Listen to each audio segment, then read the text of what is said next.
itself attests to a group of people, because it's in a proper translation, or in a suitable translation, it is a ritual procession into consciousness, or a ritual procession into an awakening. There we go. So that means it's a group of people or a community of entities going into an awakening.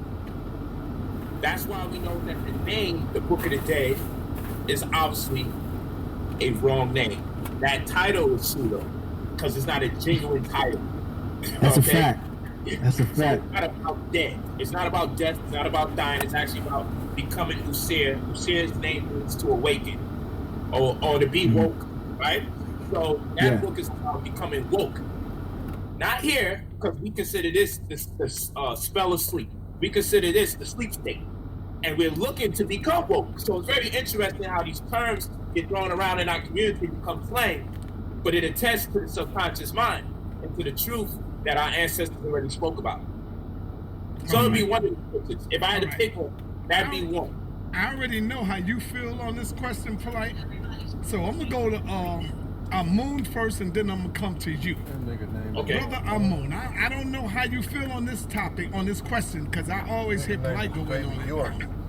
What makes the black woman God? If you believe that the black woman is God, Prince, or if you don't, what makes her God to you? I don't know if you believe it or not. You know. I'll definitely, first and foremost, I'll say this. I definitely believe that the black woman is God.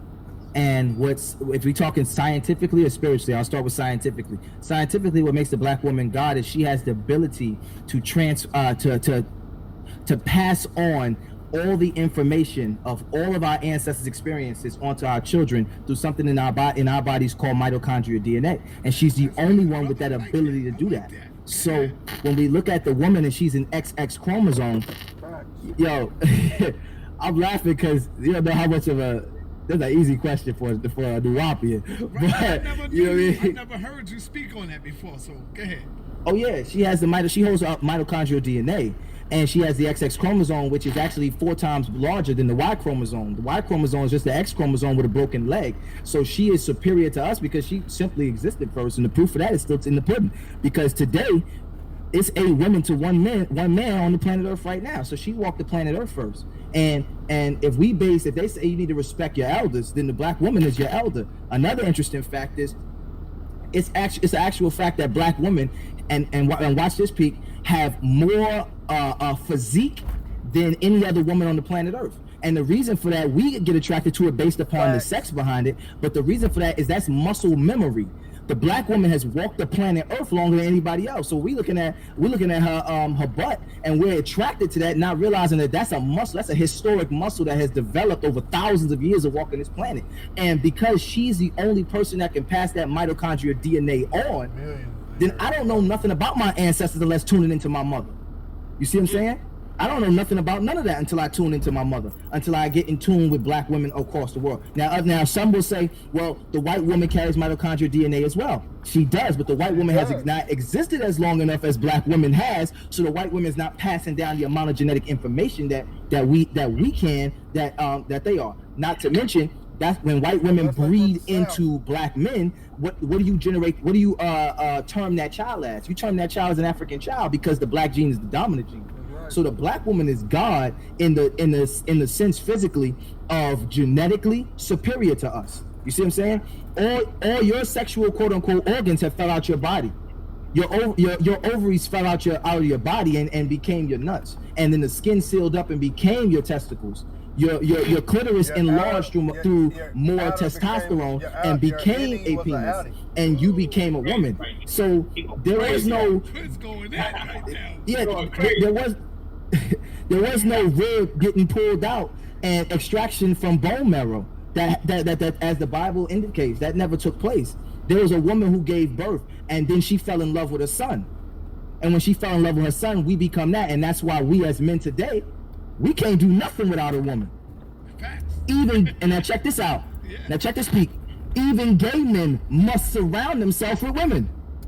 Even homosexual men, they have to surround themselves. You would think that if you're a homosexual male, you surround yourself with men since that's what you're attracted to. But homosexual men have to surround themselves with women because it is a necessity. Yeah. They cling to their mother Always and with this. women, yep. They cling to their mother and their sisters and their female cousins, etc., because it is a necessity to be amongst the woman, whether they are extracting sexual information or they're extracting intellectual information from that woman. It's a necessity. All right, now, Brother Polite, before you add on, what I would need you to do, Polite, before you go into adding on to this, I want you to first define God. Because when these religious people are looking in, they say, all right, well then why don't you go get your God to do this and do the crazy shit? You know what I'm saying? So define God for us, because a lot of them think that when we say God, they think we talking on the level of God up in the sky, the most powerful, the supernatural, and they could do anything. And, define that, brother, and then go in, add on. I don't hear you, Polite. You must have put your joint on mute. Okay, I got it. My bad. All right, go ahead. Yeah, I was loving what my brother was teaching, so I just wanted to put it on mute because I was going to do a bunch of ad-libs this week. So I was like, let me just throw this on mute, save my ad-libs so I don't interrupt him in the middle of him talking. Because I get in the spirit with that. I was feeling that information. That's a very strong point about women walking around the planet for so long and it being muscle memory that her physique is distinct from the other women. I think that was an incredible point. That was great perspective. So I appreciate him for adding that. That import was great. That was very. You got to give it up when you got to give it up. That was dope. Yeah. And that's the thing. You should be able to hear some information. I'm not trying to trick no one into no cult, but some shit goes to click the second you hear it. Yep. Otherwise, you mentally dead. You know what I'm saying? Like the second I hear that, I don't know if I need to get a white man to co-sign that. You know what I'm saying? I can render that truth just listening to it. Like, oh shit, that makes perfect sense. So you just got to call spade a spade. It doesn't mean that you don't go out and expound on that information, but at least you got a point of reference. But logic got to kick in at some point or the other. Some kind of reasoning has to kick in at some point or the other.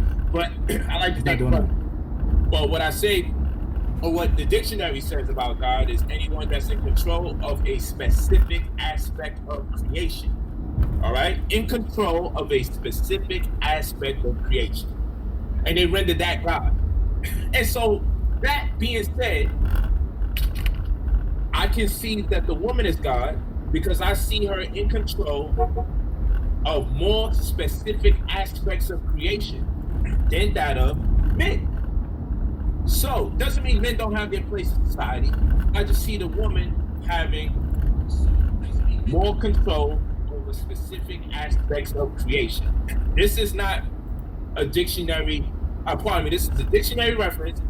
This is not a mythological or religious reference. Okay? We talking about colloquial terms now and meanings. So now when we take this and we hold this information in retrospect, we may consider that a grandmother has 3 generations to account for, including herself. Why? Because when a woman is born, she's born with all the ovate cells she ever had. So when a woman is born, she's born with all her potential children by default, the fact that she has arrived. Okay? So we know every woman's summation of everything that she has come before, or that which has come before. Okay? So all the anxieties, the stress, the transcendental, transpersonal experiences, all of that accumulate into the entity that we call the woman. And that's why it is so important that we as men conducive environments for the females, considering that we don't just afflict her if we should be the ones that's afflicting her, but we also afflict our potential. Was having your mother, when a woman is born, and we digestive system. So we can only get this from they have idiographic. Riding by these damn telephone towers. El Shaddai, which that vowel creates what's called a diphthong and makes a long sound. So you get the I sound. So you got Sheen looks like teeth, and Daleth looks, now the word represents Sheen being teeth, Daleth meaning nipple, and Yod meaning hand. So when do we see that combination in our mind? Conceptually, you think of teeth, you think of a nipple, and you think of a head, you think of